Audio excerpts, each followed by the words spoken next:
अपने इस मन को मनाना पड़ेगा। 4 बातों का विशेष ध्यान बताया है।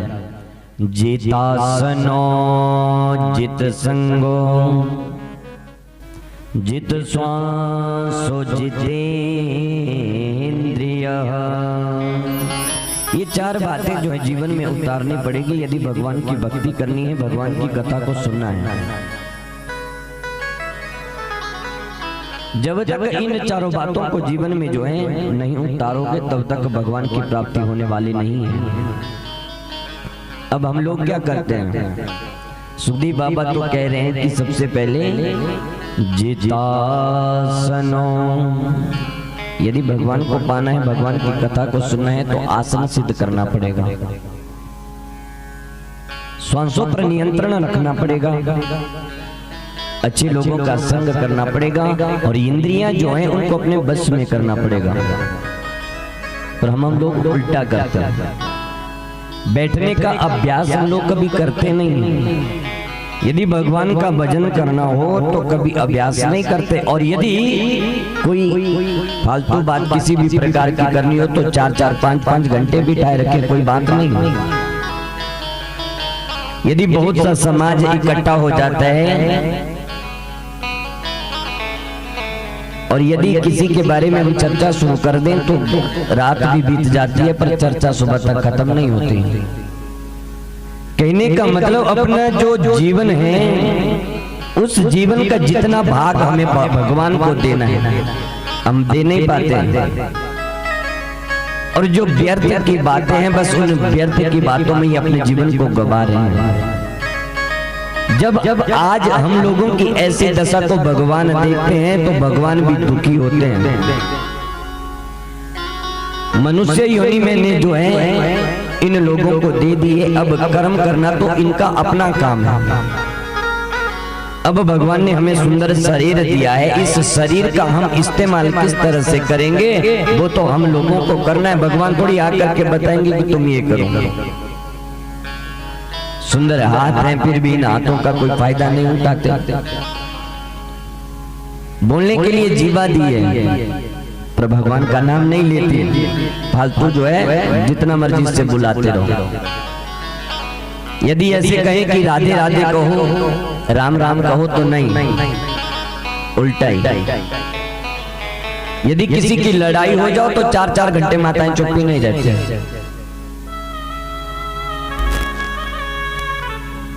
कथा सुनने का यदि सौभाग्य मिल रहा है, जन्मांतरे भवेत पुण्यम तदा भागवतम लवे। न जाने हमारे जन्म जन्मांतरों के ऐसे कौन से उदय भाग्य जो है उदय हो चुके हैं जिसके कारण श्रीमद् भागवत जी की कथा हमें सुनने को मिल रही है, फिर भी हम कथा को सही ढंग से नहीं सुनते हैं। महाराज आजकल कुछ जो है घर में सही नहीं चल रहा है। घर में सही तो तब चलेगा जब हम सही होंगे, हम जो है सही रास्ते पर चलेंगे। जब हम स्वयं ही सही रास्ते पर नहीं चलेंगे तो घर जो है हमारा सही ढंग से कैसे चल पड़ेगा। तो कथा का ये मतलब नहीं है कि हम कथा में आए 3 घंटा जो पंडित जी ने सुनाया वो सुनते रहे, उसको कथा नहीं कहते हैं। यदि जीवन में जो है कथा को नहीं उतारोगे तो एक बार नहीं, मैंने कितनी बार समझाया, 1000 बार भी कथा सुन लोगे तो कोई फायदा होने वाला नहीं है। सुंदर भगवान ने 2 हाथ दिए हैं, भगवान की कथा होती है, बीच में संकीर्तन होता है तो इन हाथों का इस्तेमाल कर लिया गया। यदि कथा की बात ना हो, यदि रात को कीर्तन हो तो फिर जो पूरे जोर जोर से आप लोग ताली बजाते होंगे। और जैसा हम लोग कर्म करते हैं ना वैसा ही हमें फल भी मिलता है। कर से कर्म करहूं विधि नाना और मन राखूं जहाँ कृपा निधाना। कर से कर्म करहूं विधि नाना मन राखूं जहाँ कृपा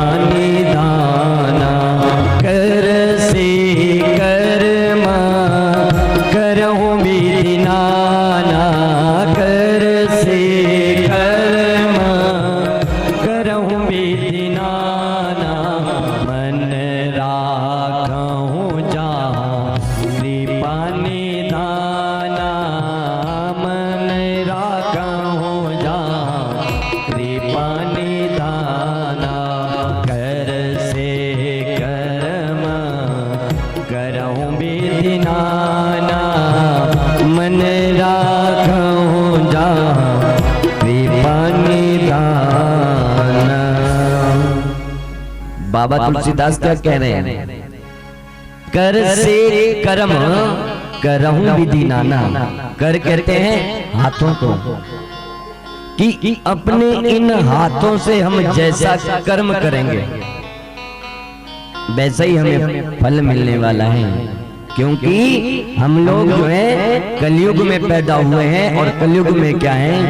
कर्म प्रधान विश्व रचिराका, जो जस करे तस फल जा